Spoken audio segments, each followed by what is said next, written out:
പിന്നെ ഷാക്കിലെ നമ്മളിന്ന് ഞാൻ പ്രസിമൽ കയറിയിട്ട് അവിടെ എന്തൊക്കെ ഓഫറുകളൊന്നും അന്വേഷിച്ച് വെക്കല്ലേ പോയൊക്കെ അവിടെ എന്തൊക്കെ ഓഫറുകൾ ഉണ്ട് നമ്മൾ മുന്നേ കേട്ടിരുന്നു എപ്പോഴും നിലവിലുണ്ടോ എന്ന് അന്വേഷിച്ച് വെക്കാം. വാ.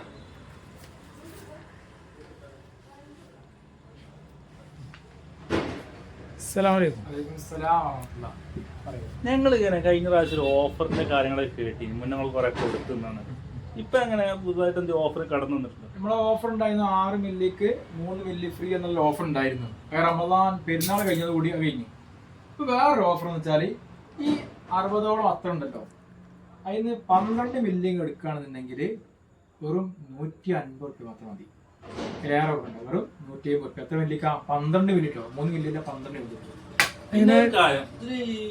ഡെലിവറി ഉണ്ടോ? ഡെലിവറി ഉണ്ട്. ആ ഡെലിവറി ഒന്നല്ല 3 ഐറ്റംസ് എടുക്കുകയാണെന്നുണ്ടെങ്കിൽ, ഇതിന് ഏതെങ്കിലും 3 ഐറ്റംസ് എടുക്കുകയാണെന്നുണ്ടെങ്കിൽ നമുക്ക് എത്ര റുപ്യ പിന്നെ ഫ്രീ ഡെലിവറി ആയിട്ട് മാച്ച് ചെയ്യും. ഹോം ഡെലിവറി ആണോ? Home delivery. Home delivery. പിന്നെ ആവശ്യങ്ങൾക്ക് എന്ത് ചെയ്യുക, താഴെ നമ്പർ ഇല്ലേ, ആ നമ്പറിൽ വിളിച്ചാൽ